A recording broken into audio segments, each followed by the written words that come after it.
Hello, everyone. It's Martin Willis on the Everything Else show. And yes, I've been on hiatus. I was in Russia, and it was just too much for me to do my other show, plus this show over there. And Nick, along with the other guests I had lined up, were good enough to reschedule with me. So our guest, Nick Redfern, very interesting author. He's authored, I think, around 18 books, something like that. On all different types of subjects. We're going to be talking tonight about basically the paranormal side of cryptozoology. I always have a hard time with that word. And we're also going to be talking about his book on Roswell, which Roswell Conspiracy. It's an alternative theory to what happened with Roswell. And I'm going to try to punch some holes in that. Have not read the book, but I have heard Nick on a few different shows, including the one I do with Alejandro Rojas, Open Minds, and the one I do the news on, I should say. So I have heard him on that, and I have some questions to ask him. He may have already been asked these questions by someone else because he's done probably about 30 interviews about that book. So, like I said, we're going to get to that in the second half of the show. The first half, we're going to be talking mostly about cryptozoology. I'll get that word down sooner or later. Nick, how are you? Hey, Martin, I'm doing good, thanks. It's always a pleasure speaking to you and all the interesting topics you explore. Can you tell the listener that that may possibly be hearing you for the first time, I doubt it, but you never know. Could you explain basically your background? And I know you live in Texas. You came over from England a number of years ago. But basically how you got into these interesting topics to begin with. Well, yeah, sure. When I was probably cryptozoology is my sort of favorite thing to investigate and, go on expeditions and research and write about. And that interest really goes back to when I was about 6 years old and my parents took me on a week's holiday to Scotland, and while we were up there, we spent a day at Loch Ness, and my dad told me the story of the Loch Ness Monster, and when you're sort of that old, or that age, I should say, sort of 6, it's sort of an exciting, cool, creepy story, kind of a boogeyman under the bed sort of thing, but it got me sort of interested in the subject, of course I wasn't doing research or anything like that at that age, obviously, but when I got to about 11 or 12, I'd never forgotten that trip to Loch Ness, and I started reading books by people like Frank Edwards and Brad Steiger and John Keel, some of the people who were writing books that I found interesting, and they were sort of interesting writing styles, particularly with people like Keel. And when I finished school, I wasn't the best student at school, to put it diplomatically, and walked out one day and never went back, and that's sort of like the short story. And, I no college, no university, I just, I was no good at any of them. I just walked out and I gave them the finger and gone, And I didn't know what I was going to do, and it just so happened that I got a job offer out the blue working on a magazine that had started up in the area I was living at the time. The magazine was called Zero, and it was sort of like an entertainment, celebrity gossip magazine for young people. And I got on board with that for a couple of years, and I still do a lot of sort of mainstream journalism today. But it kind of got me interested in, sort of pursuing writing as a career, but outside of the Zero magazine, and that's what I started to do, was sort of try and, take an investigative approach to these things, but you're dealing with something kind of weird. And that's sort of, and I've been writing books for about 20 years now on various subjects: Bigfoot, Chupacabra, Loch Ness Monster, UFOs, celebrity cover-ups, and, whatever comes along. Speaking of the Loch Ness, when I was young, the Loch Ness Monster, I really had a fascination with that. I think I watched something on TV back when, there was like 4 channels on TV, and I was like totally hooked. I wanted to know more about it, and I started talking to my friends about it. But you actually got to visit Loch Ness. So when you wrote your book on the Loch Ness Monster, did you revisit the area, or did you try to speak to anyone that claimed they saw, had a sighting of it? Yeah, I mean, I've been to Loch Ness many times, so it wasn't like, I wrote a book sort of, decades after I first went to Loch Ness and just reliance on that. No, I've been there quite a few times now, and spoken to some of the, the eyewitnesses too, certain events and sightings, etc. And it's sort of fascinating mystery, which is kind of sort of expanded upon by the fact that Loch Ness is kind of a weird, spooky-looking place. It's this sort of 22-mile-long lake. And loch, for people who don't know, loch is just a Scottish word for lake. It doesn't mean anything other than that. And it's like 22 miles long, around about a mile wide at its widest, and about 700 feet deep. And the water's very dark, and, you have these huge sloping hills surrounding it, and crumbling old ruined castles. So, it has a spooky vibe to it, regardless of the story of the Loch Ness Monster. Now, there is talk about the original great photo that you see in all the books and, magazines and everything, that was hoaxed. So has that, to your knowledge, has that ever been uncovered to be a hoax, or is it just one of those rumors that started? Well, it's kind of a weird story, because there are people who claim to know that it was a hoax. But other researchers think that the hoax story itself is a hoax. So it's difficult to say. Now, if you look at the photograph, if you see just the close-up, you see this head coming out of the water. It's like the most sort of iconic Loch Ness Monster picture. But if you look at the original, because most people have only seen the sort of close-up crop picture, but if you look at the original, it actually looks like the head is significantly far away from the shore. Now, the hoax story is reliant on what we're told, namely that the head was fixed to a toy submarine with like a plastic propeller on and released into the loch, and they quickly took pictures of it. But Loch Ness, the water is very, very choppy. It's a huge body of water. It has crashing waves. So if this really was a submarine at a substantial distance, a toy submarine at a substantial distance from the shore, you would expect it to be rocked around and, sunk in seconds. But we're told that isn't what happened, that, they filmed it moving along, etc., so they get different picture angles and so on. So that is probably the main thing I have an issue with, is if you look at the original picture, the original large picture rather than the cropped one, I find it a little bit hard to believe that they would have been able to get some really good static imagery of the neck, with the waves churning and everything else going on. Why do you suppose, off the bat, cryptids, say chupacabra, Bigfoot, all these things, UFOs, are so evasive and so hard to actually get hard evidence on? I mean, everything's anecdotal. Why do you suppose that is?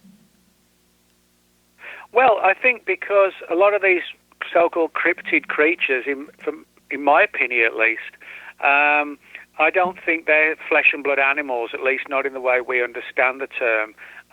If they were, I think, we would have physical evidence, but there's certain types of creatures that we never catch, which never get killed, they never get hit by trucks or cars, they never get shot, the bodies are never found. And that typically relates to things like lake monsters, sea serpents, flying anomalies like Mothman,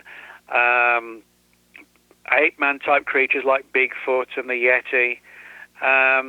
And, you put all those together, and by now we should at least have had one body or one living example. The so-called cryptid creatures have one thing in common that all other animals don't have, and that is that they're 100% elusive 100% of the time. And, it's kind of like if Bigfoot is just a North American equivalent of, say, an African gorilla, we should have just one. You know, we're not talking about creatures the size of rats. Mm-hmm. You know, we're talking about what we're told are sort of 7 to 8 foot tall, ape-like animals roaming all around the United States. Thousands of reports, and we still can't catch one. You know, and you know, but then the people who take the flesh and blood angle would say, well, most people never see a mountain lion or a bear in the wild, which is true, but people do see them, and people do hit them with their vehicles, and they do get put in zoos, and unfortunately sometimes they get, you know, their heads get put on somebody's wall, you know, who thinks it's clever just to do that. But that never happens with the cryptid creatures. So, and when you look at a lot of the weirdness that surrounds a lot of these so-called animals, for me at least, it takes us far and beyond them being normal animals. I fully believe in the existence of these things. I just don't believe they're flesh and blood animals in the way we think they are, or a lot of people think they are. Right.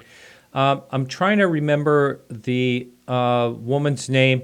I've actually had conversations with her on the phone that did the DNA research on Bigfoot. Doctor, do you know who I mean? That's Melba it. Ketchum. So I've had conversations with Melba, and she told me that she's actually walked up to some sleeping and has actually seen these in person. I don't know, and I guess there is some film of it. I get suspicious. I think she's, you know, I think she believes she saw it, because I don't believe her to be someone that would, you know, lie about something. But that just, it fascinates me that she's actually saying that she's actually has, you know, walked up to them and actually peered through the bushes and saw them. Now, someone may have been hoaxing her, the person that brought her in there. You know, that's very possible that something like that happened. But you just don't really hear of a situation like you're saying. They're elusive 100% of the time. There's no skeletons found. There's no dens found or any place that they could be hiding that you'd find them down inside. And they would have to be absolutely brilliant to evade us if that's what they are doing. And that would go for all of them, all the cryptids. Well, yeah, I mean, I think they are evading us. It's not, I don't believe they're just a myth or, you know, folklore or anything, or legend. I do believe they're real. But to elude us the way they do and to the extent that they do, there's got to be something more going on, because even in the, you know, the depths of Africa, you know, we were able to prove that gorillas exist. Even, you know, the depths of South America in the jungles, you know, we'd be able to prove that small animals that hadn't been seen before, you know, different types of rats and shrew and things like that had not been seen before. But we can't prove that an 8-foot-tall ape exists in North America. You know, when you think of it like that, it's just absurd. And when you also sort of tie this in with reports where people claim to have seen these creatures sort of vanish in a flash of light, or here 1 second, gone the next. There are other reports where people have seen Bigfoot in the woods, and it's sort of surrounded by these sort of like weird little flickering energy balls of light, which, you know, again, should not be seen around any kind of regular living animal. So, so what they actually are, you know, I don't know. But what I can say for sure is that I don't believe that they are just regular animals, like this, so the equivalent of something that you would find in Africa or South America. But what I've never really understood is why, you know, so many people in the big community are hostile against that theory. I mean, for me, whether they're flesh and blood or supernatural in some way, whichever the answer is, it would still be an amazing discovery. I don't get it why there's so much of a need for them to be flesh and blood. I don't get there is infighting when it comes to everything related to... Oh, well, there's infighting in every aspect of the paranormal, you know, but that's just how it is. But, I mean, it don't bother me, and I enjoy a good fight. So. Another thing about that is my friend Paul Eno. You probably know Paul. Do you know who he is? Yeah. Yeah. He has a theory that there's, basically that it has to do with another dimension, and that everything does. UFOs, ghosts, and that's kind of his theory. He's written a book on it. It's interesting, and it could make some sense, but it's again, these are all theories and speculation, really. Yeah, I mean, the interdimensional one is an interesting concept, the idea that these things are so elusive because they sort of flit in and out of our reality. And, that they literally are here 1 second and gone the next, which, if true, that would, help explain why they're so elusive, because for the most part, when we're looking for them, they're not even in our reality. Now, of course, that requires us to be able to say for sure that there are multiple dimensions. Now, things like quantum physics are allowing for the existence of multiple dimensions, but, even I have to admit, a lot of it is sort of theoretical. But that doesn't mean it's not real. But if someone were to put me on the stand and say, what is your best estimate of what Bigfoot is, I would say something that kind of is like flits in and out of our reality, but I'll be the first to admit I don't, have any particular answers for anyone when it comes to explaining the full aspect of the science behind it. But when you get a lot of these reports of these creatures vanishing in a flash of light, or just 1 second they're there, and then the next second they're gone, and the witnesses come across as just as credible as anybody who's just seen, a Bigfoot sighting without any weirdness, they come across just as credible. So I think, I always tell people that the most important people in the paranormal world are the witnesses, because without the witnesses, we got nothing to go on. And I think for Bigfoot researchers to be selective and filter out the ones that they don't like and they see as problematic, well, that's as bad as being a debunker, Now, are there any situations that you're aware of where people actually say they have some type of physical contact with any of these beings? Well, yeah, primarily it does relate to things like Bigfoot and similar creatures. I mean, you don't see people sort of regularly feeding Nessie, but you do get reports of people who claim to have had sort of almost like friendships, with the Bigfoot creatures, and some of the stories just read like craziness, but others seem a little bit more kind of plausible. But I mean, most people who claim to have seen Bigfoot have seen them at fairly close range, whether there's sort of, there's a sort of an exchange of, words or anything like that, or the creatures just quickly run out the way.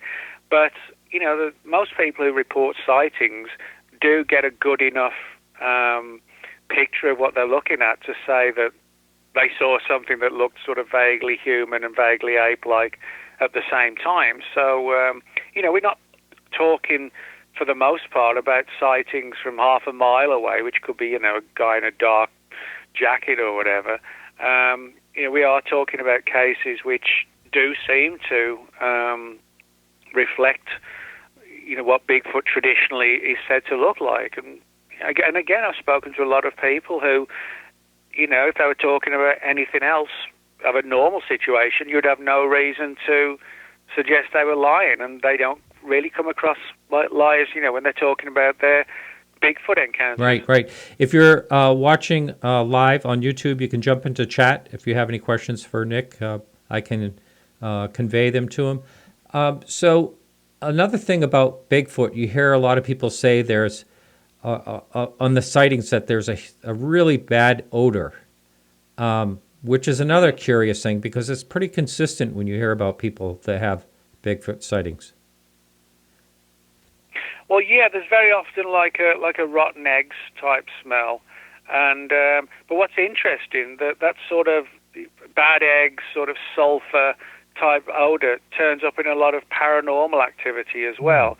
There are many UFO cases where people have said that the UFO gave off this kind of, sort of strong sulfur brimstone type odor.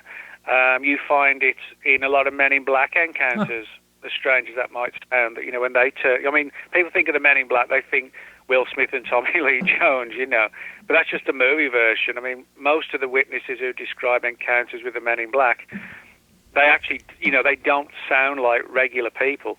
And there are a lot of cases with the MIB where there's been this odor of, again, like sulfur, brimstone.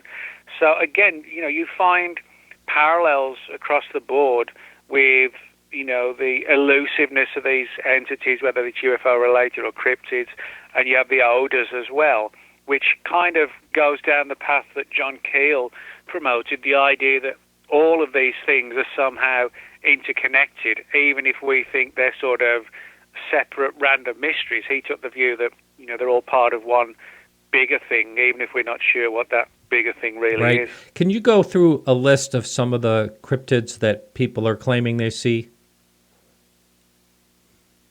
Well, yeah, I mean, obviously you've got the famous ones like the Loch Ness Monster, like Bigfoot.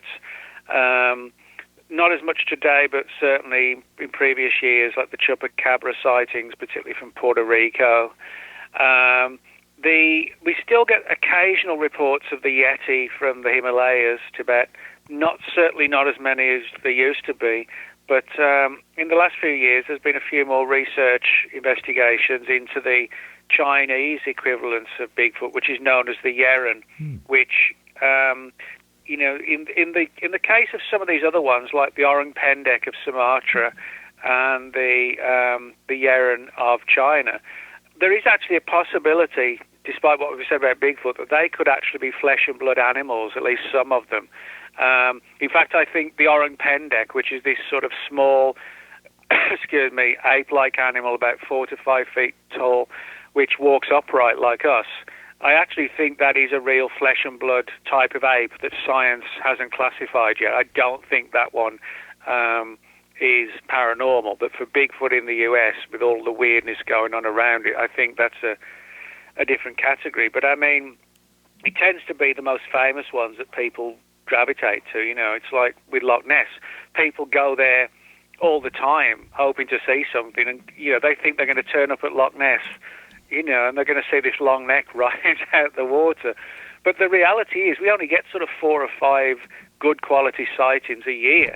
That kind of suggests that if, and it is an if they're flesh and blood, then clearly they're not something like what the Scottish Tourist Board would dearly love them to be, which is, plesiosaurs. They're not plesiosaurs. It's impossible. So there are some indications they could be paranormal. If not, there's some sort of animal, I think, that science, again, hasn't fully classified. Yeah, I mean, you look at the water, I think the Earth is, I forget exactly how much water the Earth is, 70% or something like that. It's really high. Oh, yeah.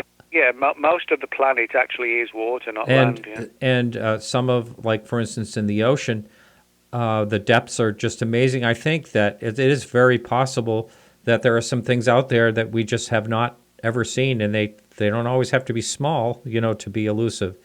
Now, back in 1832, I was just looking, it was the first mention of what I used to hear as a kid growing up, the abominable snowman, but that was the Yeti in the Himalayas, 1832.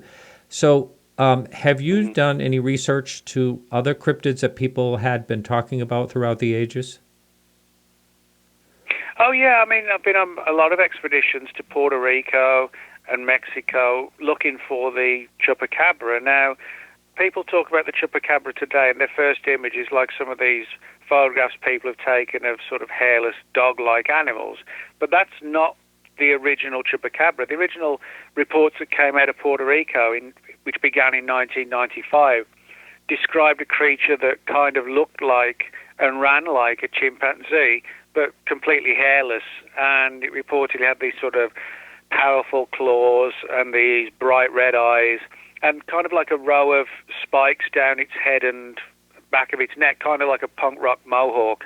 And so it clearly, wasn't a normal animal. And I've been on many expeditions to Puerto Rico and spoken to a lot of first-hand witnesses. And again, they come across as very down-to-earth, credible people who just happen to be in the right place at the right time, or depending on your opinion, the wrong place at the right time, to see these creatures. And nothing to gain from making up a story, but just very interested in hoping someone can answer the question as to what they saw. But I've spoken to veterinarians, police officers, ranchers, all of who've had some sort of involvement in these chupacabra investigations.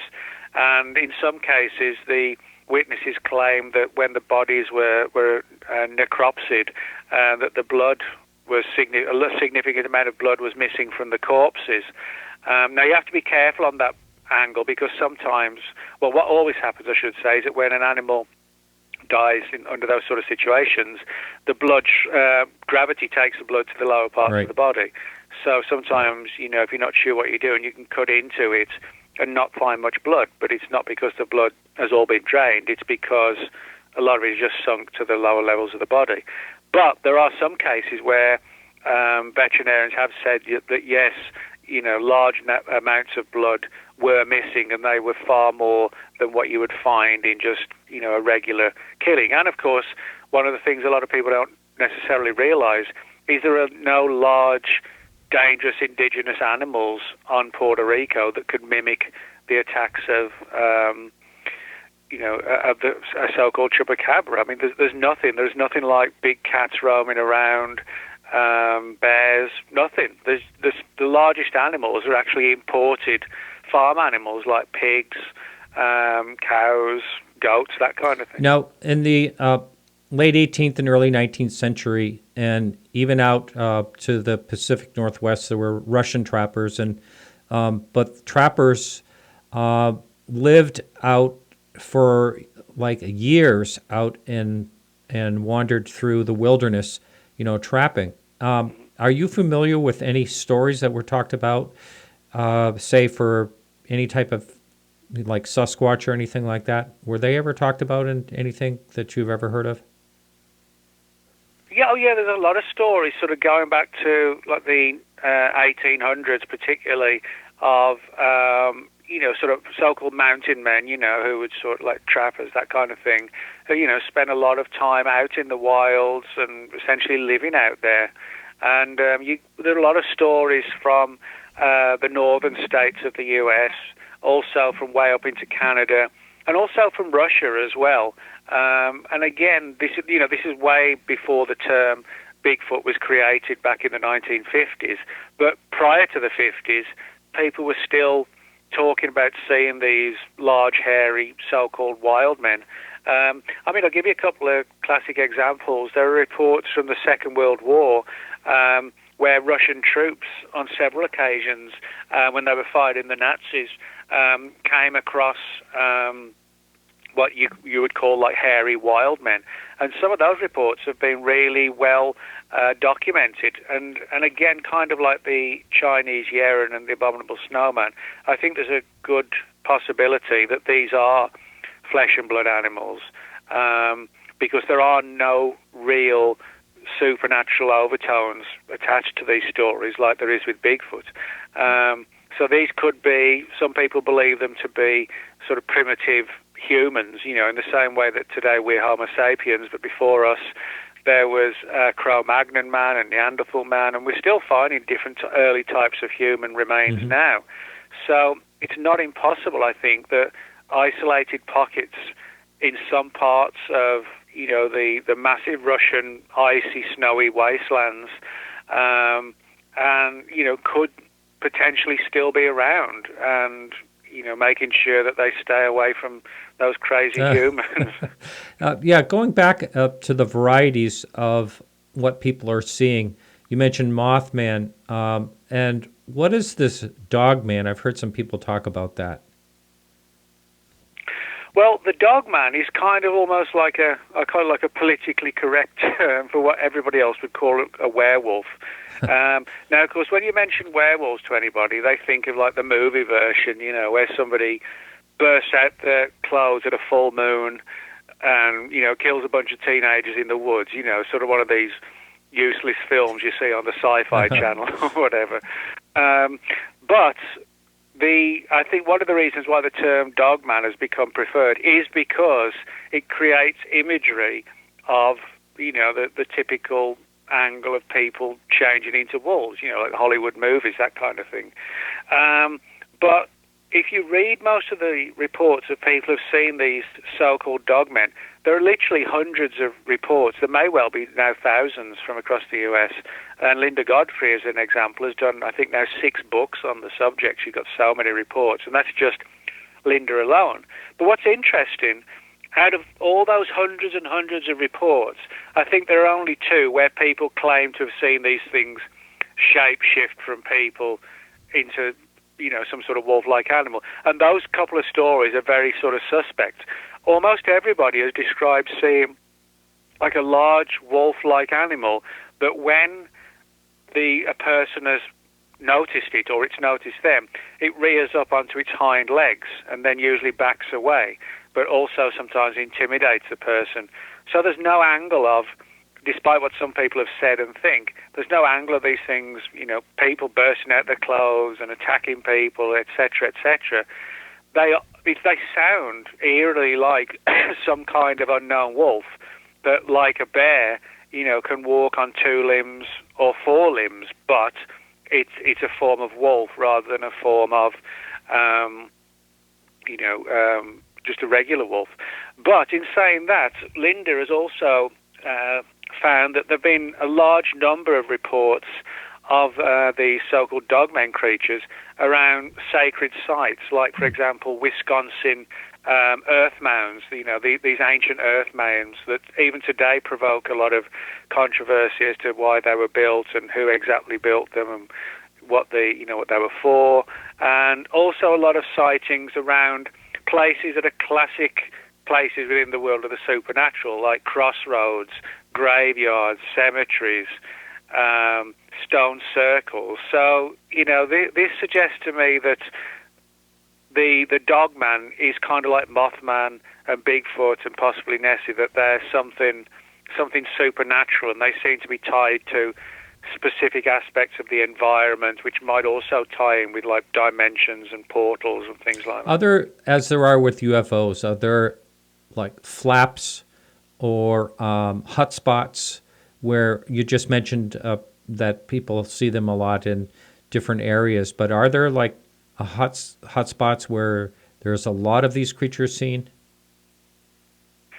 Well, that's a good question, because if you go back and you look at, say, the books, particularly from the 70s on Bigfoot, I mean, you'll find numerous accounts of flaps and waves of sightings of Bigfoot, causing hysteria in this one particular town, and then it spreads to another one 5 miles away, and then it's gone, and then it picks up again 100 miles away, and there's countless stories of people in little towns, jumping in the truck with a gun full of bullets, and we're going to bag a Sasquatch, You can find lots of stories like that, particularly from the 70s. But today, the cases seem to be more at random. One person will happen to see one of these creatures when they're walking through the woods. And although there may well be other sightings in the area, it's not like an ongoing wave as such as it was, decades ago. So that's sort of an interesting question, because there's been a definite change in the way in which these creatures are seen. But for me, at least, the best book that's been written on sort of a specific certain wave of Bigfoot activity in the US, written by a friend of mine, Stan Gordon. The book's called Silent Invasion. Mm-hmm. And that's a really good study of a Bigfoot/UFO wave in rural Pennsylvania in the early 1970s. And Stan, who's still active in the subject, was at the forefront of doing all those investigations back in the early 70s. I think he started when he was like 16 or something like that. And that's a really good regional study of not just the weirder side of Bigfoot, but how the whole angle of the sort of the wave, the flap angle, sort of dominated research back then. Right. Now, what are some of the strangest type of cryptids that you've ever heard reports of? Oh, wow. Well, there's a lot of them. I mean, one I can think of, which is actually not too far away from where I live. I live just outside Dallas, Texas, and if I sort of drive north for a couple of hours, I come to a place just over the border in Oklahoma called Lake Thunderbird. And Lake Thunderbird is the home of something that's become known as the Oklahoma octopus, which it's almost like a legendary type story. It's a very weird one about people claim to have seen, not just in Lake Thunderbird, but in surrounding other lakes and tributaries and rivers, these sort of large tentacled creatures, which clearly aren't octopus because the octopus lives in salt water, and all these lakes and rivers and rivulets, etc., are freshwater. But the name, the Oklahoma octopus, has sort of come from the fact that people have seen these large tentacles coming out of the water. Now, what they are, I have no idea, but they kind of sound a little bit like a shrunken down version of H.P. Lovecraft's Cthulhu, something like that. But another weird one, which a friend of mine, Richard Freeman, went to investigate in Mongolia a few years ago, is known as the Mongolian death worm. And if you look up, it sounds a weird name. If you look it up, it actually is reputed to be a real animal, which is like a coiling snake-like animal that burrows under the sands and can sort of shoot electricity out in the same way like an electric eel can, and sort of stun and kill its prey. And it just, for the most part, lives under the sand. If you've ever seen any of the movies, the movies, the Tremors movies, about these huge large snakes under snake-like things. They swallow people. They're kind of like that, but smaller. But it's sort of that concept. And the story of the Mongolian death worm has been around in Mongolia for as long as people have lived in the area. Now, what about the ocean? Are there really strange things reported that kind of like one person reported they saw a prehistoric, dinosaur type creature or something like that? I know the giant squid is an elusive one. Yeah, I mean, again, this is where I sort of veer away from the more paranormal thing. I think there are a lot of things in the oceans that we don't know what they are yet, or that may have survived extinction. And I don't think these things are paranormal. I mean, you can find reports of sea serpents going back centuries, and reported by very credible ship's crews and captains. And, we can still access the old logbooks. For example, in the British government's National Archives just outside London, they've got an entire file on sea serpent reports filed by the British Royal Navy and the Admiralty, which is like the equivalent of the US Navy. Some of these stories go back to the 1700s of ship's captains and the entire crew seeing these things and describe them as sort of a huge snake-like creature, sort of 50, 60 feet long, in some cases even longer, with sort of bodies the thickness of oil drums, and clearly not recognizing them as anything normal. But also, as you said, you get giant squids, things like this, which may have led to legends of things like the Kraken. And, some of the world's oceans are so deep that even with our technology, it can be quite dicey to go to some of the really lowest levels of all. And, of course, a lot of creatures that live that low down may have adapted to where they never really surface. So unless we go looking into their environments, we may never ever find them because they have no reason to surface at all. Particularly if they're fish, they would never need to surface. So I think there's a lot of things certainly within the oceans that do sort of lend credence to the idea that there are pockets of animals that we don't know what they are. And the problem is, of course, most people like me who would love to go, spend 2 weeks or whatever, checking out some of the lowest levels of the Pacific or whatever, we don't have the finances to do that, obviously. The people who do, like, big universities and, etc., ironically, they're the ones that do have the ability and the money to do it, but they won't do it because of fear of it upsetting their reputations, So it's sort of like a catch-22 situation in terms of actually trying to find these things. Now, I do remember a few years ago. I don't remember exactly when it happened, maybe 10 years ago. But the Montauk monster, what it was claimed. Are you familiar with that one? Oh, yeah. Yeah. Yeah. And that was attributed to have something to do with the Plum Island Animal Disease Center. They thought it was some type of creation or something. Do you know what the follow-up was on that particular one? Well, various theories were put forward.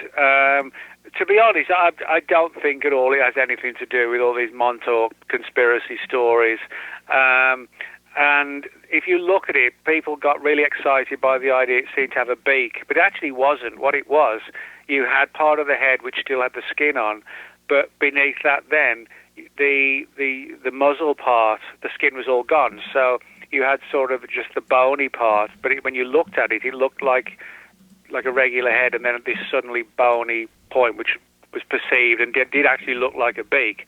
But I mean, the studies of other animals were found, and some people suggested that it was a dog, other people suggested a beaver.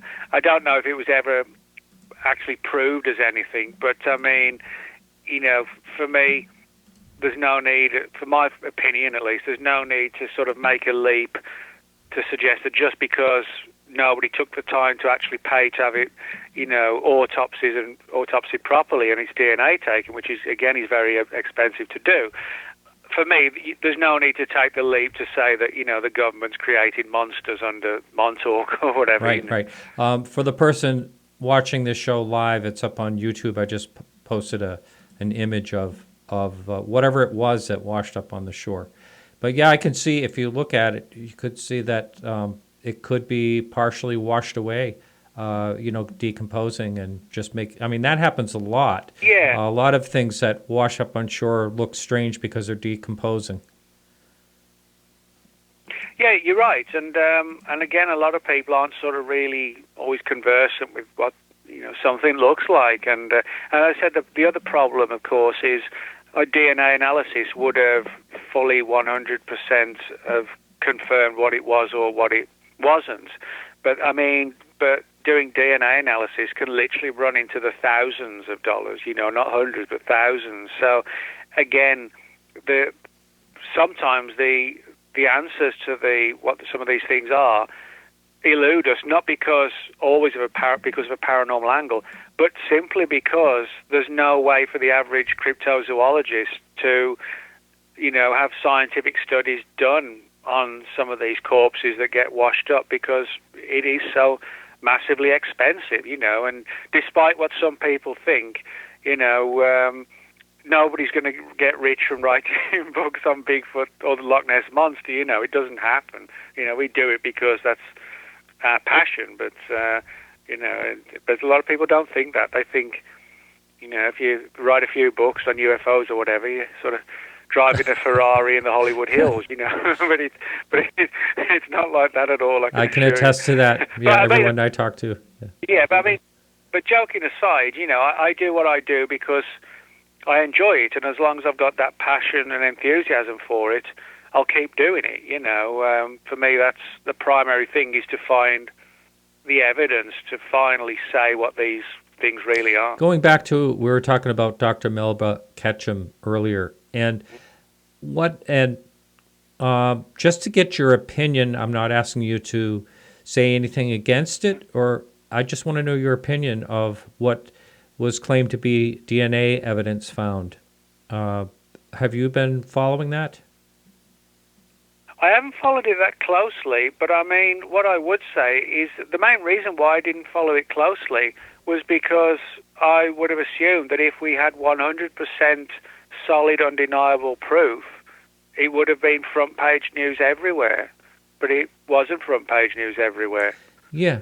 So I honestly haven't followed the story too deeply. But,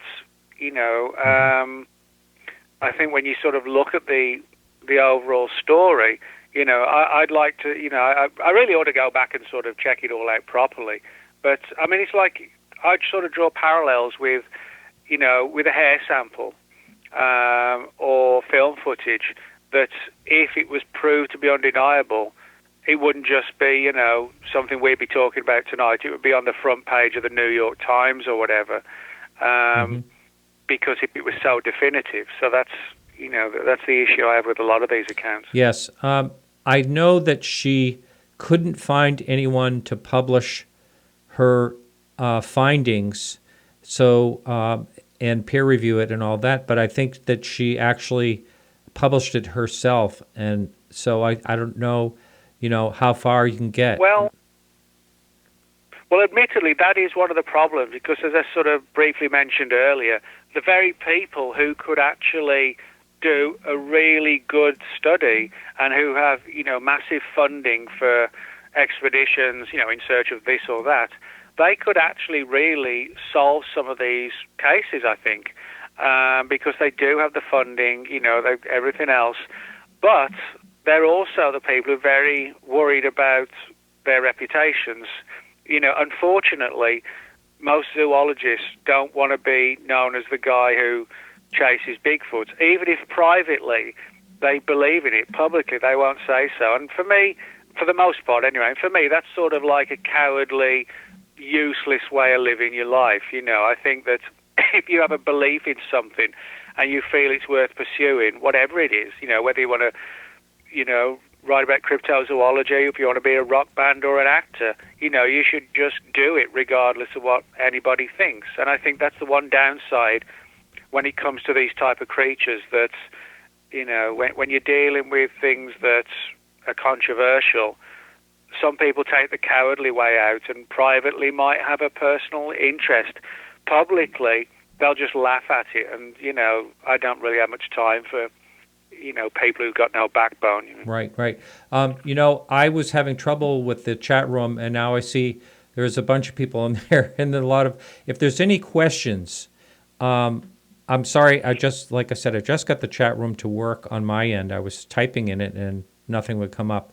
So if you had posted questions earlier, please go ahead and post them again, because I'm about ready to change the subject here pretty soon here with Nick. It must be a conspiracy. Yeah, it's a conspiracy. So I did see that someone wanted to know more about Mothman.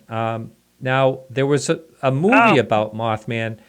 Did that follow any of what was being reported, or was that just taken off and as a sci-fi movie? No, it did. It did follow the story, but because the Mothman story is so lengthy and complicated, there's only so much you can get across in 2 hours. So, it was massively condensed and some of the names were changed. But it did broadly tell the story. And for people who aren't fully aware of it, Mothman was this sort of glowing, red-eyed, humanoid-type creature that some people described as having bat-like wings. And it was seen in and around the town of Point Pleasant, West Virginia, from late 66 to roughly around about the end of 67. And it all culminated with the collapse of the town's Silver Bridge, as it was called, into the Ohio River. And more than 40 people were killed, drowned when the cars just plummeted into the river when the bridge collapsed. And a lot of people in town, and researchers as well, came to believe that the Mothman was either the cause of the disaster or that it was some kind of sort of warning type entity, warning of a disaster rather than actually causing it. But people saw the Mothman all around town. Now, the name Mothman kind of sounds like some sort of cheesy superhero kind of thing, but it wasn't like that. It was more like a very shadowy, ominous, as I said, glowing-eyed type of thing that would lurk in the shadows around town late at night in the woods and soar overhead. People would see it against a full moon, things like that. And so very creepy, almost like a gothic sort of horror story, really. And there are two good books on it. The one everybody knows, The Mothman Prophecies by John Keel, which was the same name of the movie as well. But there's also another very good book, which is far more atmospheric, written by Gray Barker, called The Silver Bridge, which is harder to find. But for me, it actually is a better read. It just didn't, it never really sold and kind of went into obscurity. But I've been to Point Pleasant on a number of occasions, and people, when you get their confidence, they'll say that, well, things are still seen around here. We still get occasional reports and sightings. So, something's still going on. Wow. And is that just unique to that specific area? No, not really. I mean, although the term Mothman is really just applied to that area, I mean, you can find stories of, again, like winged humanoids all throughout history. I mean, you can go back to, an ancient folklore mythology like the harpies, gargoyles, Houston, just a few hours' drive from where I live. Back in the early 50s, there were reports around the city of Houston of a creature that became known as the Houston Batman. And you can find a few news stories online about it, and also some of the original clippings that somebody scanned and posted. And again, people described it as like a humanoid creature, but with these large wings. And there's also a British equivalent called the Owlman, which, as the name suggests, it's kind of like a humanoid bird-like animal. But again, you can find these things all throughout history, but they've just been given different names by different cultures. Otto in the chat room wanted to know that he asked, has anyone ever tried to remote view a Bigfoot? Or I'll go further, any other type of cryptid known? That's a good question. The only one that I do know of is one that Jim Mars spoke about in his book. I think it was called Remote Viewers. And he talks about how when the U.S. government was at the height of its research into remote viewing, which for people who don't know, it's sort of cyclically spying on the Russians was the overall game, to try and figure out if we could sort of spy on the Russians and the Kremlin, but using our minds rather than having to send agents out to, do espionage work. And according to Jim's book, on a number of occasions, some of the remote viewers actually did remote view Loch Ness, and they described seeing this strange creature. But interestingly enough, they said that it would suddenly vanish, and they described it almost ghost-like, rather than being a flesh and blood animal, that it was kind of like these Bigfoot stories. It was there 1 second and gone the next. So, but that's a good question, because I'm actually not aware of any other research that has been done with remote viewing and cryptids, but it actually would be a good area to look into. You got a really skilled remote viewer out in the field, say, where Bigfoot's been seen. I mean, it could actually turn up some interesting information. Right. I wondered, that may happen. You never know. Someone might be listening to the show and do it tomorrow. You never know. So I've had Mike, I'm trying to remember his name, talk about owls. Mike Cleland. Mike Cleland, right. Yeah. And I met him in Maine a few years ago. So what do you ever follow any part of that, or is that like totally he believes it has to do with UFOs or possibly like a shape-shifting of an alien type of thing?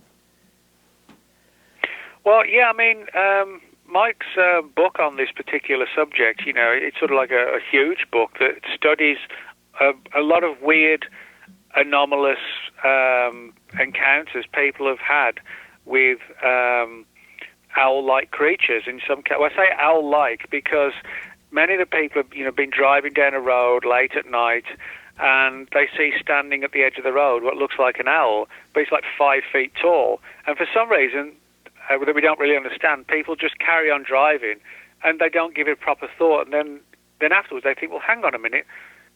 There are no 5 foot tall owls running around or flying around. And then the people start to have weird dreams, and there have been cases where people have wondered if they've had like an alien encounter, but it's been sort of masked by a screen memory to take away the trauma of what really happened. And that, that is a legitimate phenomenon that happens.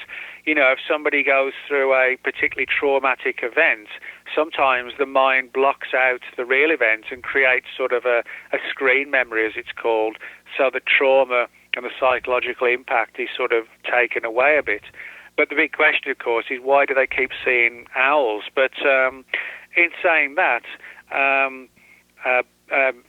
the book that Mike wrote, The Messengers, that actually talks about how people who'd had sort of weird synchronistic events involving owls at the time of somebody's death, almost as if the owl recognized or knew that something was going to happen in the house where, it landed on the window of the particular house or whatever, something that, was unheard of, that kind of thing. But a lot of weird cases like that, owls and synchronicities, owls and death, owls and UFOs, and Mike talks a lot about those in his book as well. When I met you in Phoenix a few years ago, in February 2 years ago when you were out there, Yeah.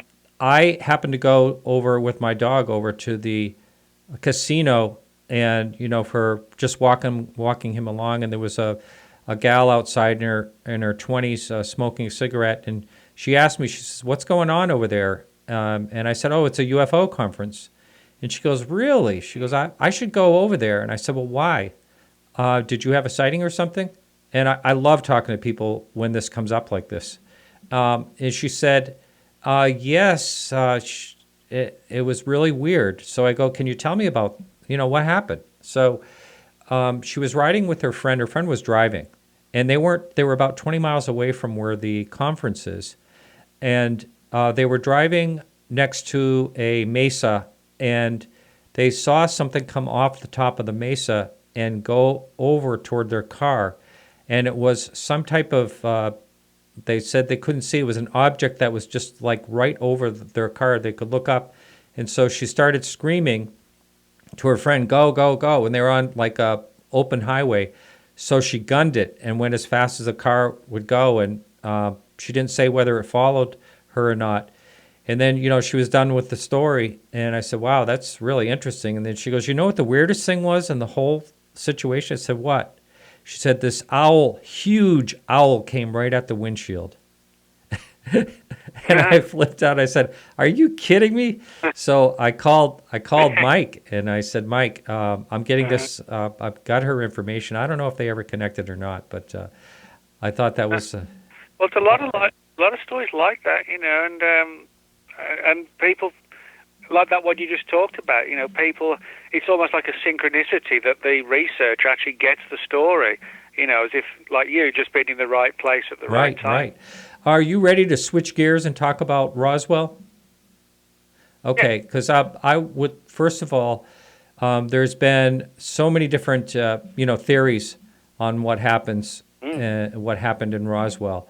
So generally speaking, the theory that most people, I wouldn't say most people, I'm going to say, we'll talk about, there's the mogul, there's, the weather balloon, that type of thing. Then there's the theory that, a UFO crashed and Basil, brought debris, or brought the sheriff out, I think, first. I can't remember. But anyway, so your theory is totally different than extraterrestrial. And I'd like to poke some holes in it if I can. I don't know if I'm going to be able to. But so can you talk about, I know Japan had flown a number of balloons over, or lots and lots of them, trying to sabotage basically the U.S. with the prevailing winds and drop, bombs. I guess something actually did land at one time. Oh, yeah, a lot of these balloon bombs, they were called Fugo balloons, F-U-G-O, and they were sort of about 20-foot, 25-foot diameter balloons that the Japanese sent over during the Second World War. And there were literally thousands of them were launched, and somewhere in the high hundreds actually made it to the U.S. And fortunately, most of them didn't explode. The bombs were calibrated so that the balloons would come lower and lower as they went over the jet stream, as it's called, from Japan across the Pacific to the U.S.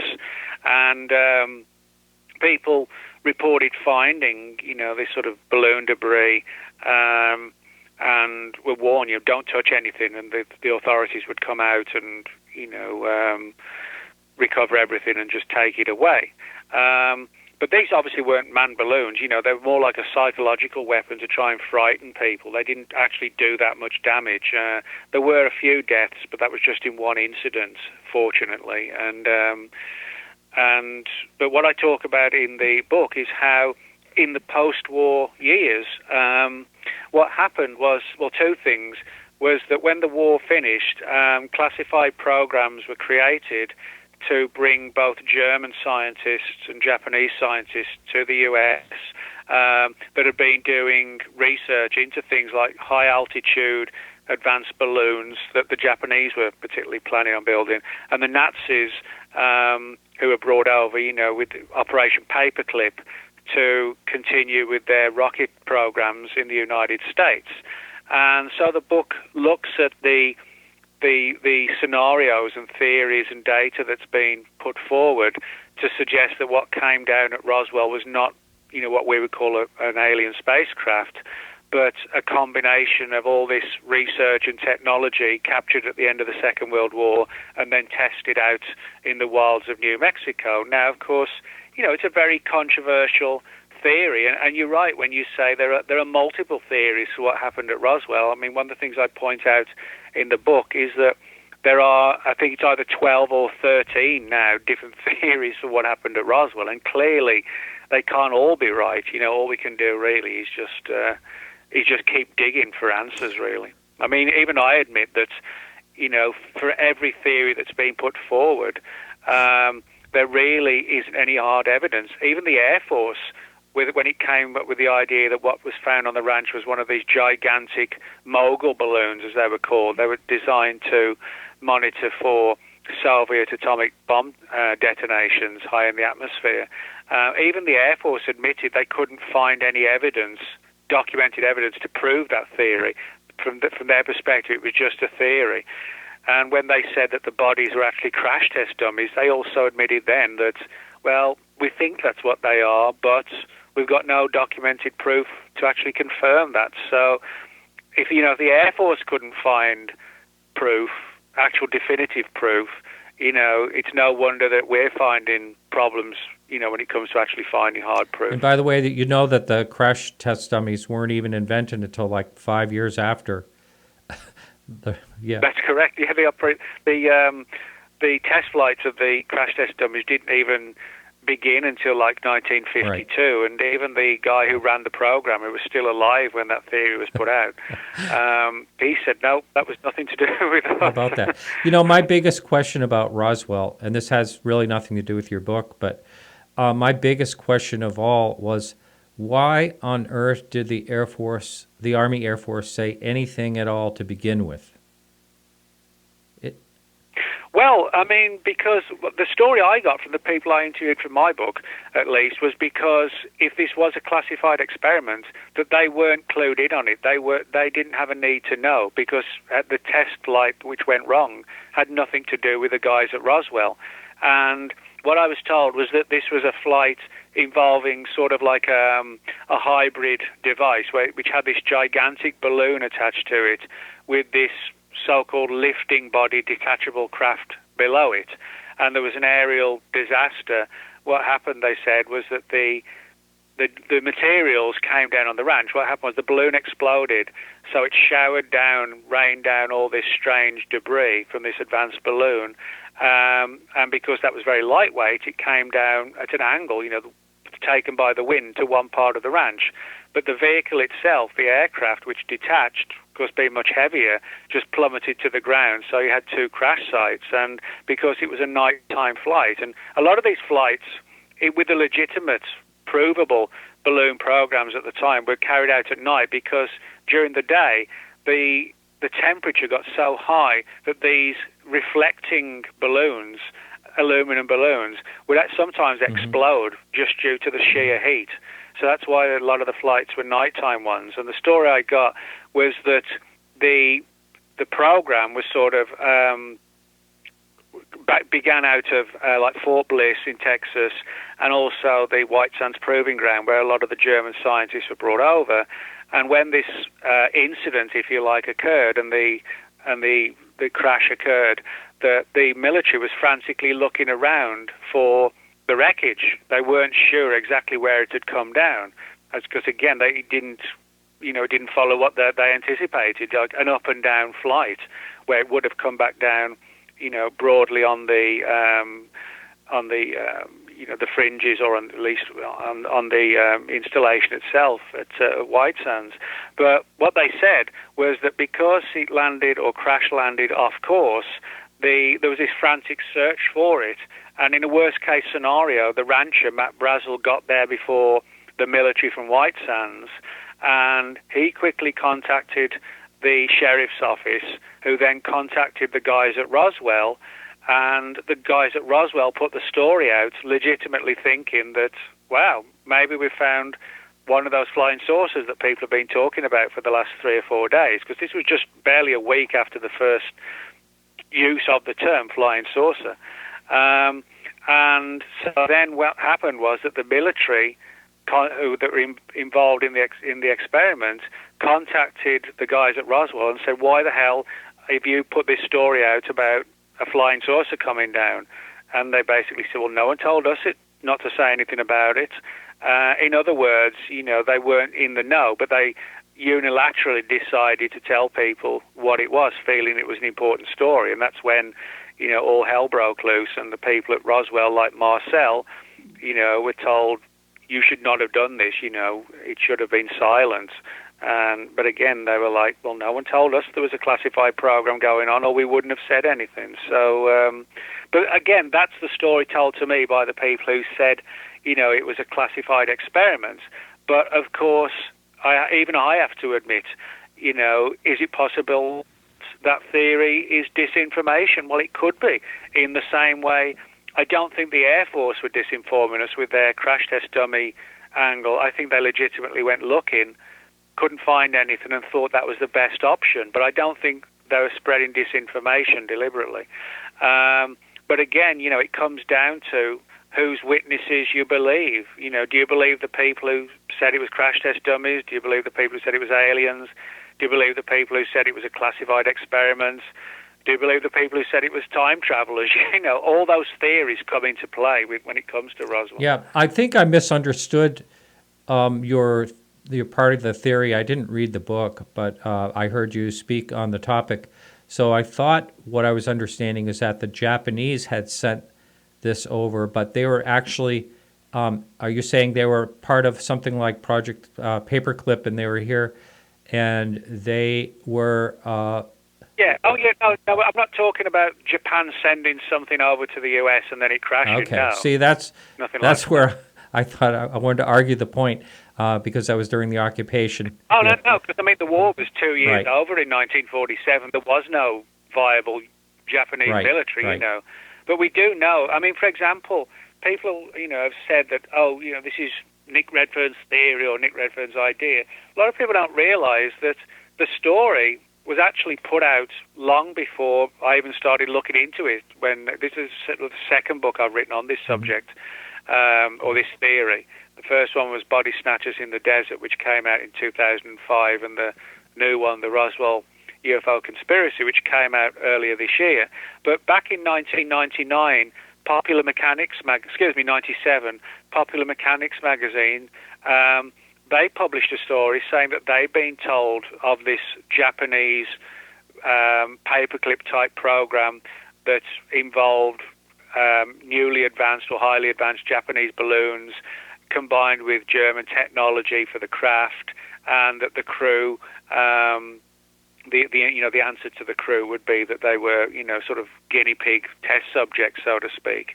And now, again, whether or not that's true, the important thing is that, the same story that was told to me between 2001 and just a couple of years ago was near identical. And one of the things a lot of people forget is that the rancher, Matt Brazel, and you can find his quote in the newspapers. He said that although he didn't believe that what came down on the ranch was a weather balloon, he said he did admit that on 2 previous occasions, military devices had crashed on the ranch.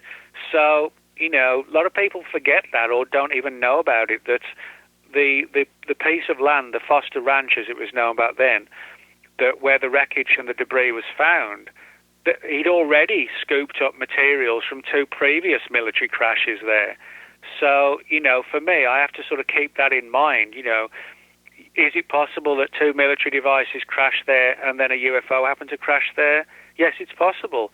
For me, if two military craft crashed there, which by his admittance they did, then for me the chances are the third one was a military device as well, unless you take the coincidence angle of the UFO crashing down on the same ranch as where two previous weather devices had come down. So again, it depends whose view you kind of take and whose evidence you take as real versus disinformation. But I think the one thing I think we can all agree on when it comes to Roswell is that, the longer it goes on and the older the case becomes, the chances of actually solving it are getting less and less. It's becoming almost like an American equivalent to like Jack the Ripper, like this old mystery that everybody's heard of, it's like become legendary and there's all different theories.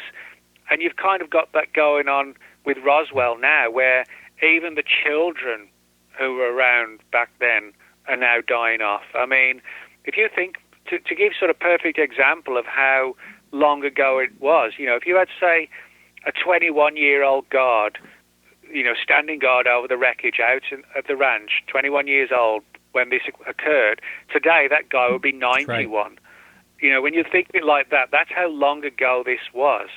So with a complete absence of any kind of documentation, no photos from the time, and just word of mouth, and pretty much everybody's gone, it's sort of sliding into what I call that sort of Jack the Ripper territory, where it becomes not something that didn't happen, but it becomes like a legend, rather than a factual event. Now, it was a factual event in the same way that Jack the Ripper was a factual event or a series of events, but it takes on almost like a legendary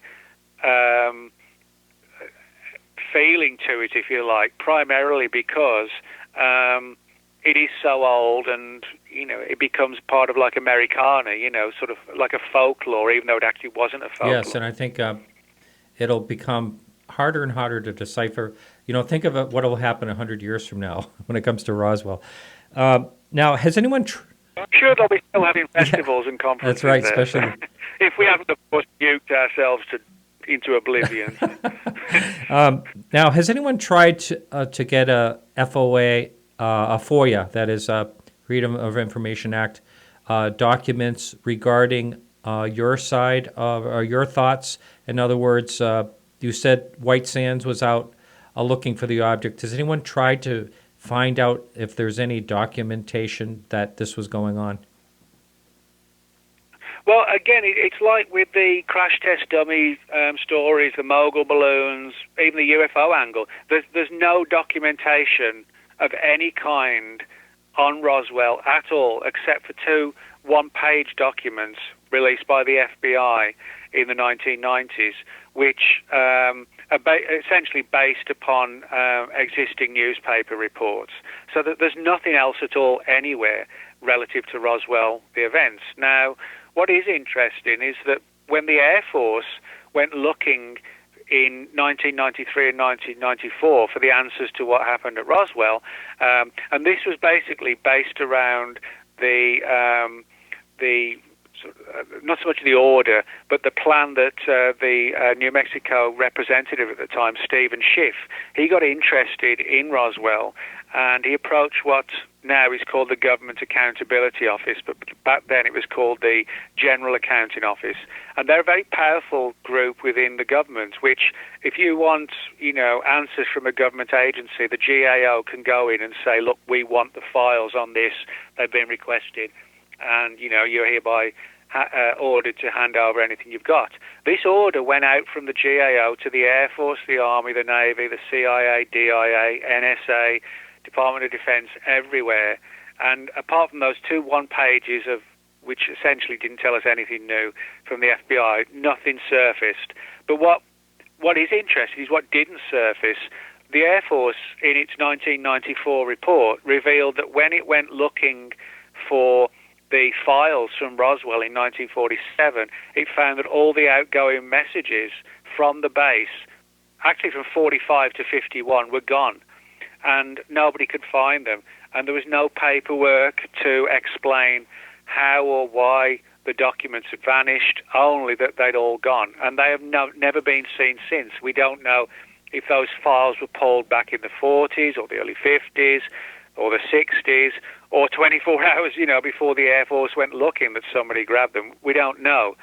But, so in other words, whatever happened at Roswell, there's been an extremely good program has been put into place to try and prevent anybody from getting the answers, including Congressman Schiff and the Air Force.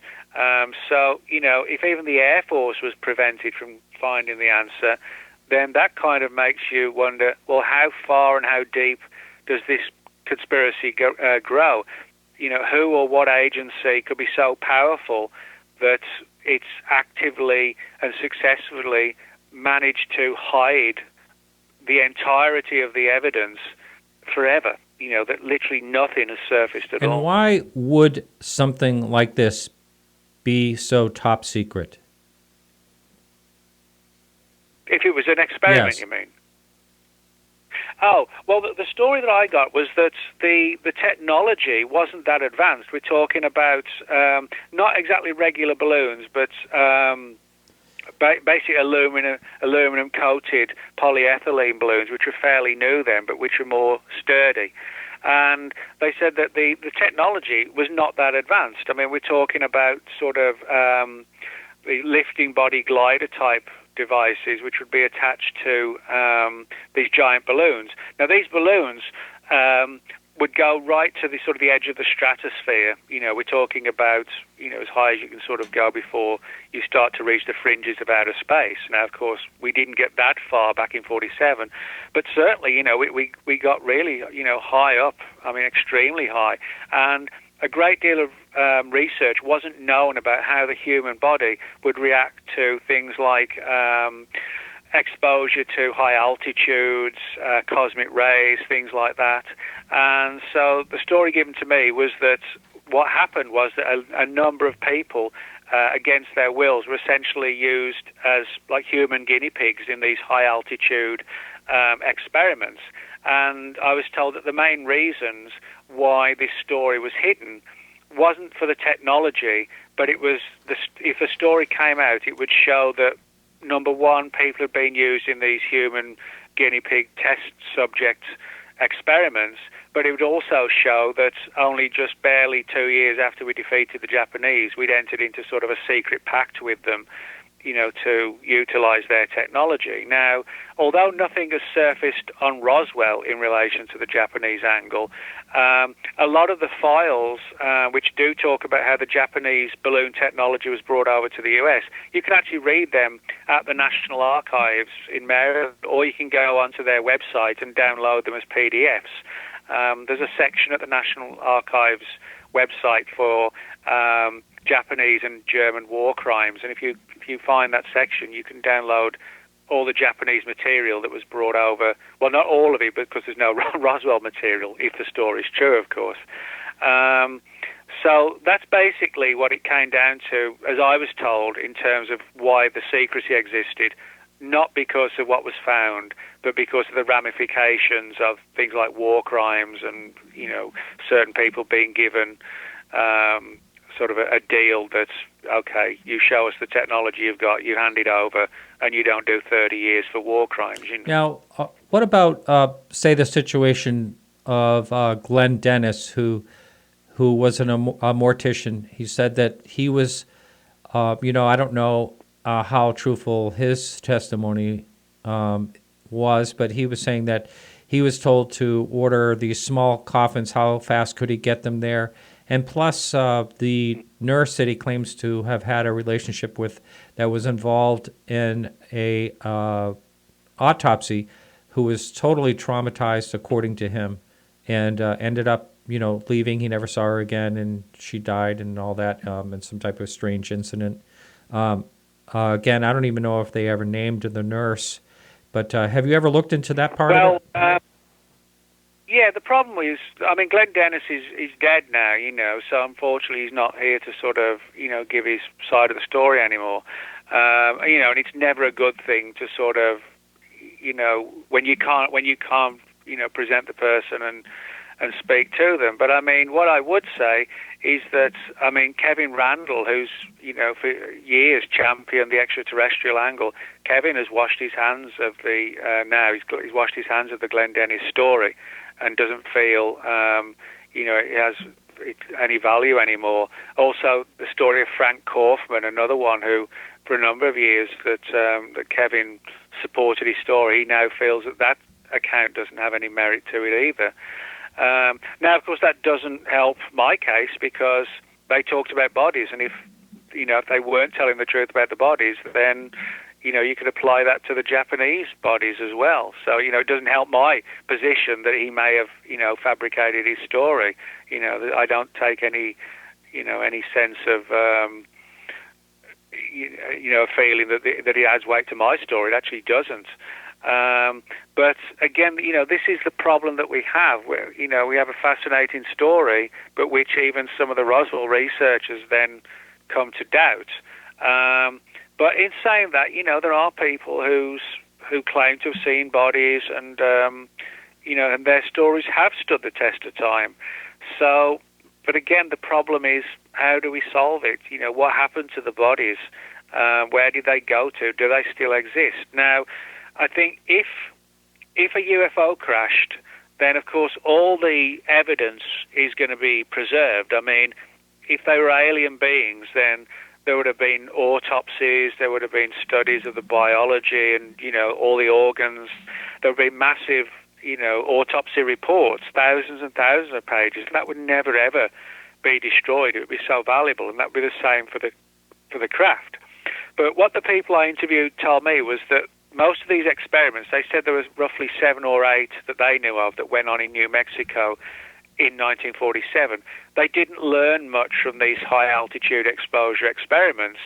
And because there was this sort of grey area of some of these experiments perceived as being not entirely legal and ethical, that to protect everybody, they said everything was destroyed. That the way they viewed it, there was no point keeping the balloon debris, there was no point keeping the wrecked craft, and what would be the point of preserving the bodies of a number of people used in guinea pig flights when he didn't prove anything? And they said that everything was destroyed to protect the guilty, so to speak.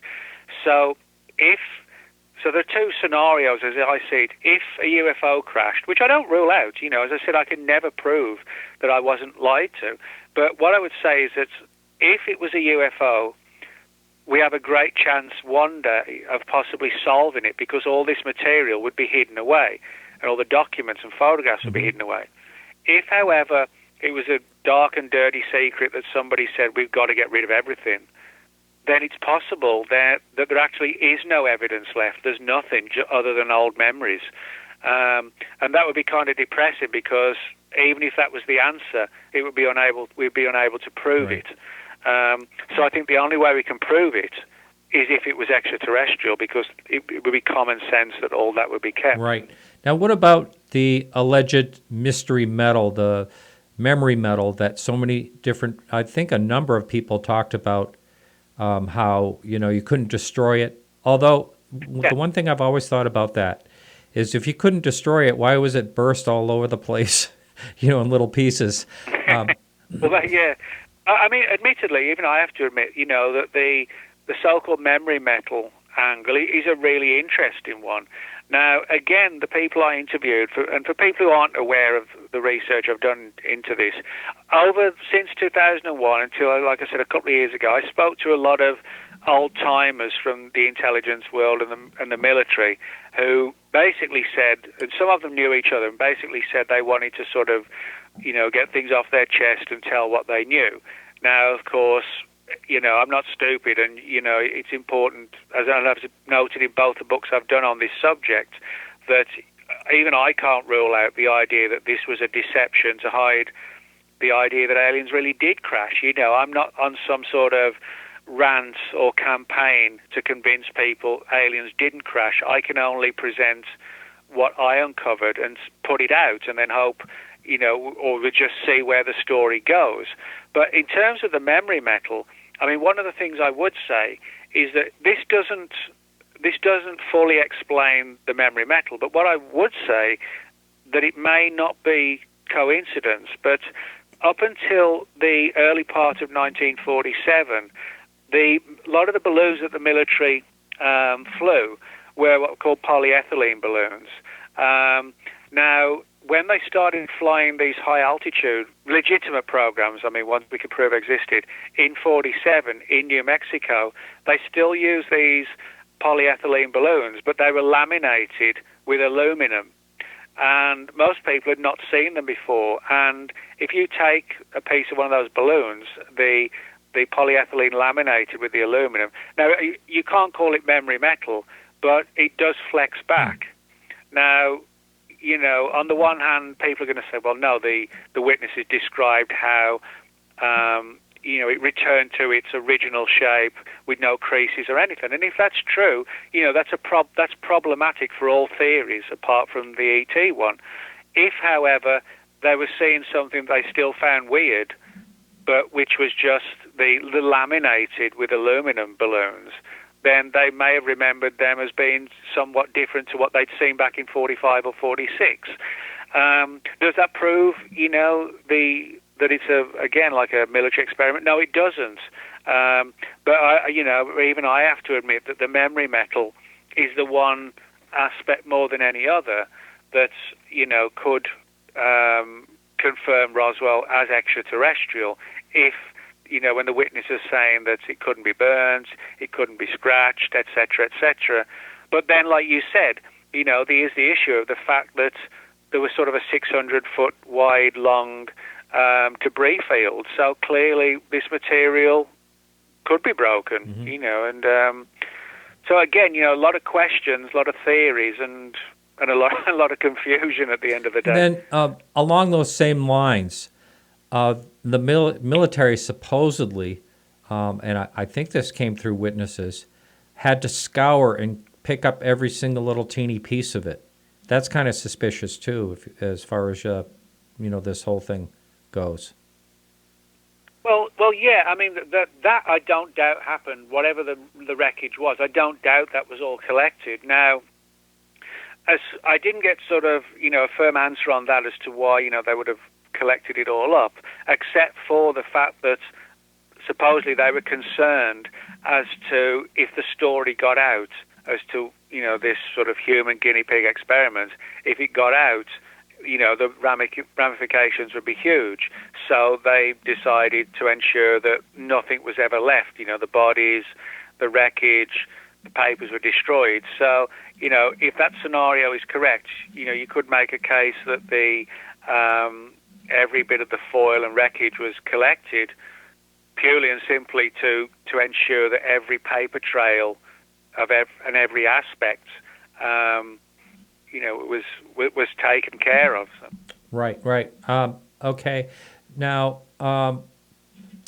the one thing also that I think about when it comes to Roswell that is kind of bizarre is, okay, after early 1980, whenever, you know, Stan Friedman and Bill, what's his name? Bill Moore. And all these, you know, the story basically broke, and it was in, you know, one of the tabloids, you know, it came out.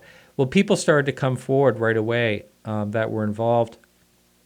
And I forget how many witnesses I've heard, you know, up to 600, but I don't know if that's true or not. But these witnesses started coming forward. And so the question I have for you is, how come you didn't hear about any witnesses coming forward with your theory? Well, we did. As I said, that the problem is that the people who I spoke to said that the fear of God had been put in them to such a degree, the ones who were actually in the know, and to the point where they were, you know, fearful of their lives. Now, if you look at the people who spoke out about the UFO angle, they were people who, by their own admittance, you know, may have been guards out at the crash site, didn't really know what had happened, but they were told to get out there and secure this area, and some of them saw the wreckage and some of them saw the bodies. But they were, you know, they were no wiser as to what happened than, say, the rancher Brazel was. You know, it's absurd to think that or, hundreds of guys from the Roswell base would be taken out there, and they would be told the full story of what happened. That's not how secrets are kept. Secrets are kept by keeping even your own guys. Just give them the information they need to know. All they needed to know was you guard this site, you collect this wreckage. If you find anything that resembles a body or a body part, report to Colonel Smith and put it in his hands. So in other words, the people who came forward, in the wake of Bill Moore, etc., they were no wiser as to what happened than anybody else, because they were like the second layer of witnesses, the people who were ordered to go out to recover everything. They weren't the people who took part or who coordinated the experiments.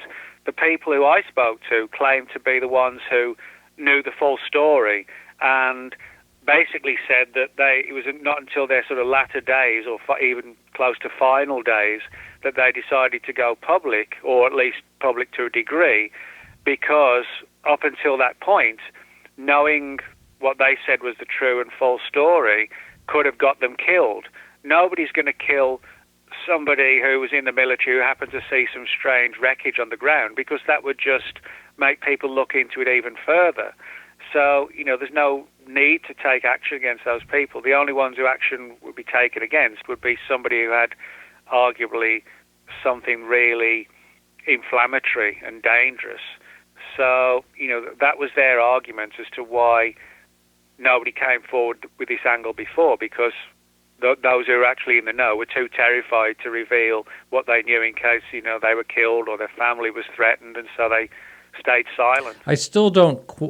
But as I said, the story did come out long before mine. I mean, as I said, 1997, Popular Mechanics, you can find their story online. It's exactly the same story as told to me.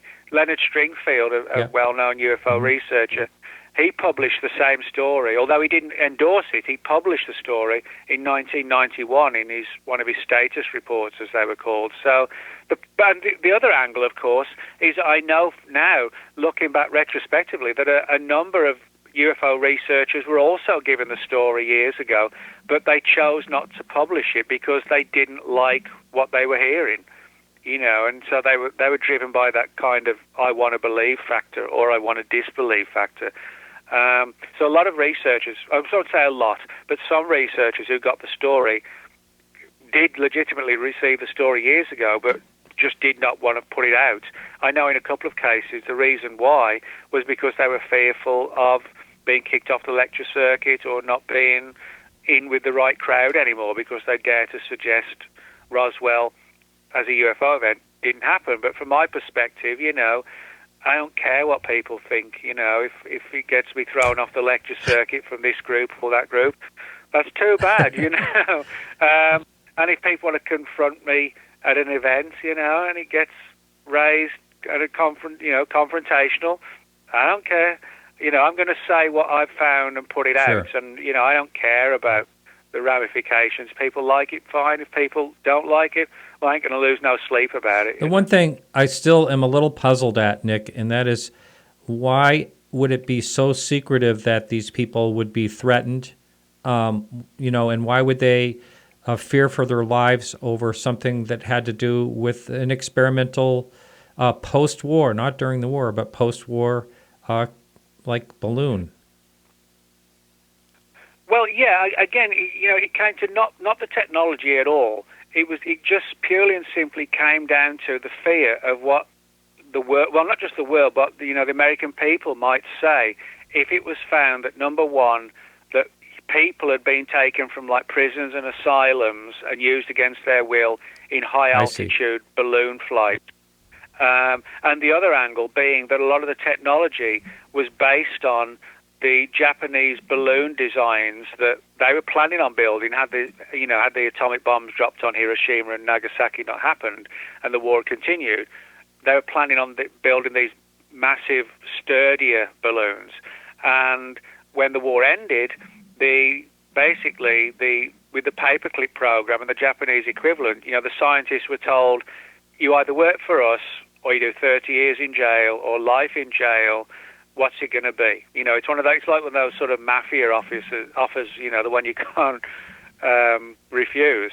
And so that was basically the reason, as I was told. One was the sort of illegal angle of using people against their will, and number two, of doing deals with people we've been at war with and who bombed Pearl Harbor.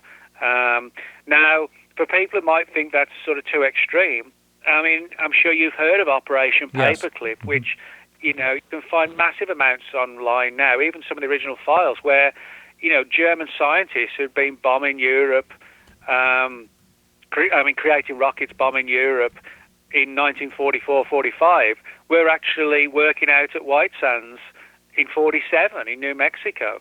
And, even a lot of the guys working on the program were not happy with bringing these German and Japanese scientists over, but they kind of viewed it as sort of having to do a deal with the devil, because if we didn't grab them, then sort of sure as hell the Russians would have. And in a worst-case scenario, it could have advanced their rocketry science to such a degree that maybe, in the early years, they could have launched a sneak attack, on us. Right. And we could be sort of living in a radioactive desert now. So, in other words, it was like, what do we do? Do we deal with people we really don't like at all? Or do we let them fall into the hands of the Russians? And, it was kind of the deal that nobody wanted to make, but they couldn't afford not to do it. So, but, that's war. I mean, war is very rarely like black and white in the movies. It's war's a dirty game, and it's dangerous and violent and terrible. We just get to see bits of it on the news or whatever. You don't see what war is really like. Right. Decisions are made in different ways. So, but again, I think the biggest problem of all, and like I said, I'm if nothing else, I'm 100% honest when I say that I cannot prove that the people I spoke to were telling the truth. Now, a lot of people who write books might not say that, and that might surprise some listeners that I would say that. But it's, I have to be brutally honest. I put the story out as I was told, and personally, I do think it is the answer, but I can't prove it. I'm not sure it'll ever be provable if it did happen. As I said, the only way I think Roswell can be proved is the extraterrestrial way, and that would be because all of that material would be stored away. Of course, the big problem is, whoever's scenario is correct, the big problem is accessing the material, the documents and the photos. Now, today, of course, in today's world, everything's online, which is why, when hacking occurs, that it can be so successful because everything is online. That's why people like Edward Snowden, the reason why he accessed and left the NSA with so much material was because, he was able to take it out all in, digital form. The problem is, of course, when we're looking at 1947, it was paper and those strange old things called typewriters, and so, in other words, the original files, nobody, let's just say hypothetically, whatever happened at Roswell, that all the paperwork is hidden sort of 30 feet underground in a bunker below a particular military base, which is guarded 24/7 by guards, vaulted doors. There's no way you could access that documentation. Number one, because you just wouldn't get in. You wouldn't even get, barely across the base fence. But equally and more importantly, you would never be able to access the documents because everything would be 1947 era, and it would just be paper, be thousands of pages of now sort of yellowed and fading papers. It wouldn't be anything that somebody could hack into. So again, the chances of us finding something or getting the answers unless disclosure occurs, which I'm not a big fan of disclosure, but I think that's the only way it could possibly happen, would be if either disclosure occurs or somebody releases something by mistake and it kind of opens the floodgates, and then it becomes unstoppable then when it starts to surface. Right. Yes, I would probably go along with something you said earlier, that Roswell will most likely continue and become almost folklore. I've wondered about that quite a bit because, it's the further you get away from, an event, the more it mystifies. And with so many, you said there are 11 different theories, and I believe it. I've heard a few. Well, yeah, I mean, people who may not know, the Air Force came up with actually 4 explanations. First they said it was a flying disc. Then the day after it was a weather balloon. Then in 1994 they said, well, it wasn't a weather balloon, it was one of these mogul balloons for looking to monitor for early Soviet atomic detonations. And these balloons were legitimately gigantic balloons that would go high up into the atmosphere and to monitor for explosions. That was the third explanation that came out in 94. And in the 1994 report, the Air Force correctly said that, mogul balloons didn't have crews, so the stories about the bodies couldn't be true.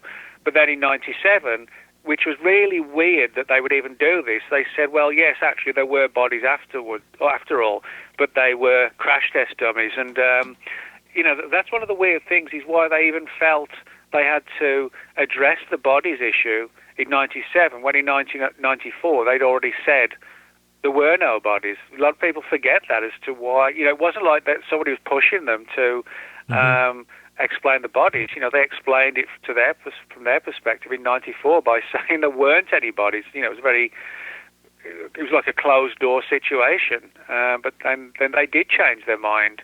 Now, you also have the theory of a guy named Jim Keith who died back in the 1990s. But Jim Keith claimed to have spoken to a couple of military people who claimed that an atomic bomb being carried by one of the aircraft from Roswell, which was the 509th Wing, which bombed Hiroshima. That's where they were actually based, at Roswell. And he claimed to have been told that one of these bombs, which fortunately wasn't primed, actually crashed to the ground in an aircraft. There was a crash of the aircraft carrying one of these bombs, and they hid the crash of an atomic bomb in the desert under the cover of a UFO crash. But I don't believe that story. I think that would be so huge that it would have come out. Then you've got the story, time travelers from the future, which I don't believe either. But it is like a really cool story. The idea that time travelers, say, for example, in the 25th century, people are still talking about Roswell, and finally in the 25th century, we've developed time travel. So somebody said, well, let's go back to Roswell and find out what happened. So they construct this craft, this time travel craft. They get the coordinates right, the dates right, and they reach Roswell in July 47, and then their time traveling machine malfunctions and crashes, and they actually become the source of the the Roswell crash. So it's like a cyclical thing, that goes on and on. So that's kind of an interesting theory, but it kind of really demonstrates a lot of the sort of flaws and problems with time travel. So, but that's just a handful of them. Yeah. There's a bunch more. I know. As well. I think there was a woman that wrote in a book something that had to do with the Germans, some type of. Oh, yeah, that was a woman named Annie Jacobson, and a few years ago, she wrote a book called Area 51, and she claimed that an old-time insider had given her the story, and it involved the Nazis doing genetic experiments on dwarfs and using some sort of craft developed in conjunction between the Nazis and the Russians. And again, this is sort of another example of another layer upon layer of what did happen or what didn't happen. I think the only thing we can say for sure is that, well, a couple of things. One is that obviously only one of the theories can be correct. Mm-hmm. There's no, it's either this or it's that or it's something else. It can only be one thing, though. And I think the other thing we can say with a fair degree of certainty is that all the rest of the stories are either the best attempts of the government to try and solve it, or the disinformation put out by clandestine groups that we don't even know who they are. Other than that, it's sort of everything's still wide open, I think. But I think the problem is we need to find an alternative way to try and get the answers. I mean, Freedom of Information hasn't solved Roswell. Even the General Accounting Office couldn't get to the bottom of it. The Air Force went looking for files and actually admitted, well, we went looking, but the files are gone. That's one of the reasons why I don't think the Air Force was lying, because if they were lying about finding nothing and saying it was a mogul balloon, I don't think they would have admitted that all the files were gone. You know, they would have come up with something less sort of eye-catching or head-turning. I mean, that really did turn heads when the Air Force, even within the mainstream media, when the Air Force said, well, we've gone looking and all the files are missing from Roswell. You know, I think if the Air Force was lying, they wouldn't have said Right. that. It's embarrassing. They would have kept that to themselves. Yeah. Yeah. So I think the Air Force, I don't view the Air Force as the bad guys in Roswell at all. I think whatever happened at Roswell, I think today's Air Force is out of the loop. And I think whoever is sitting on it is so incredibly powerful and deeply hidden that they're answerable to no one. And that includes, these are known as what is known as special access programs, or SAPs, where it doesn't matter if you have a top secret clearance. If you're not cleared on this specific program, you don't get in, regardless of your top secret clearance. So I think it's something like that that's hiding the truth of Roswell. But, you know, I have to admit, and it doesn't help anybody's case, but I just don't see how we go further than we've gone now. You know, we really are at that kind of brick wall position where just about everybody's dead. And also, just a few days ago, one of the last surviving witnesses to the wreckage and the threats, a woman named Frankie Rowe, she just died about a week or so ago.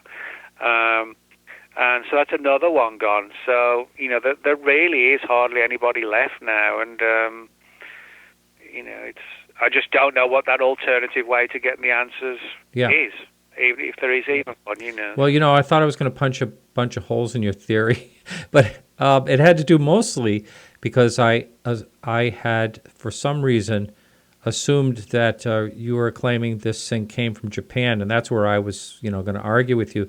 But now, no, I get it now. We're just talking about the being imported. Yeah, but but I mean, again, whether it's true or not, it was the way it was laid out to me. You know, it was very intricate and detailed, and all the people, you know, came across as genuine. I mean, there was one.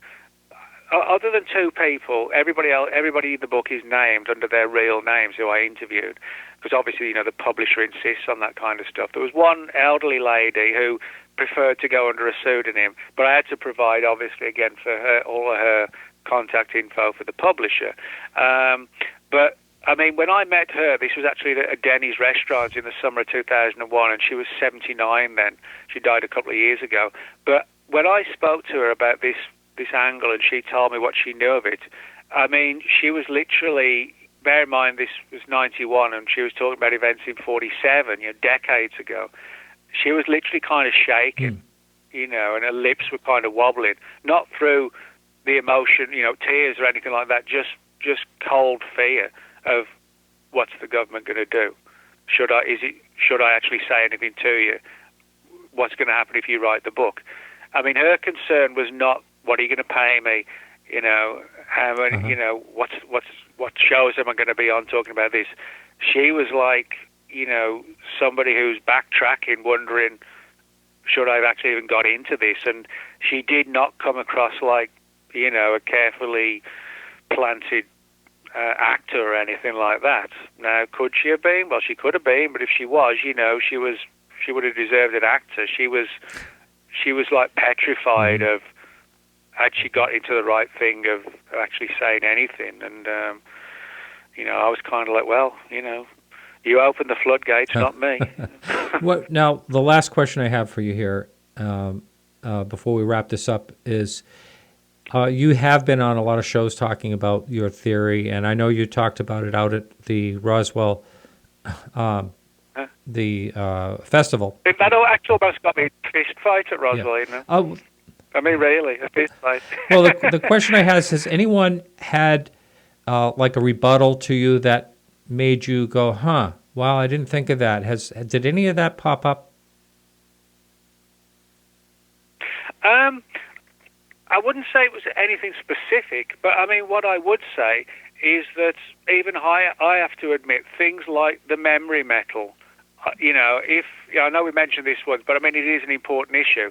If everybody who talked about, or the number of people who talked about the memory metal, that it had these really almost beyond incredible properties, then that is really hard to explain in any angle other than the extraterrestrial angle. Now, as I said, the military did switch certain balloon types in terms of the construction not long before Roswell. So, people would be seeing balloon debris and materials that were significantly different to what they'd seen in 46. Now, whether that could explain it, I don't know. But I would say that more than anything else, that when people have, like for a rebuttal, the main issue that I would have to focus on would be the memory metal more than anything else. Mm-hmm. So, but again, I think it's important that we all kind of remain open-minded. Mm-hmm. I think the problem with Roswell, it's been sort of elevated to the number one UFO case on the planet of all time, and it's kind of like the old phrase, I mean, the bigger they are, the harder they fall.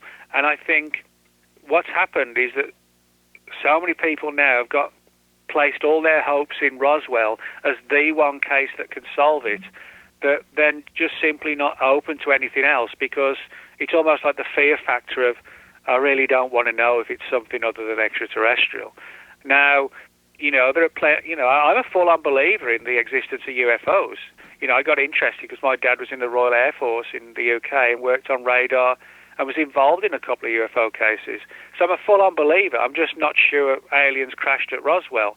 But because Roswell has been elevated to such a level, through no fault of their own, really, just the way it's happened, is that because it has been placed to such a high peak, that people just can't envisage handling the idea that Roswell wasn't extraterrestrial. So I think that's why my theory hasn't been sort of chased down by pretty much hardly anybody but me, because I think there is honestly this degree of fear.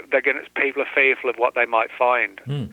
I think that is sort of one of the things that sort of I think is why most people have left it alone. It's kind of it's almost like the guy who keeps getting pains or whatever and never goes to the doctor, and then by the time he goes, it's too late. He doesn't want to know, that kind of thing. And I think that sort of applies a little bit to Roswell, that it's the case, it's untouchable. Yeah. Well, I'd like to say that I have an open mind about what's going on. This is certainly very interesting. It's a lot more interesting than I thought it was going to be after speaking with you. Now, do you have any other projects that you can talk about that you're in the middle of, or is that something? Yeah. Go ahead.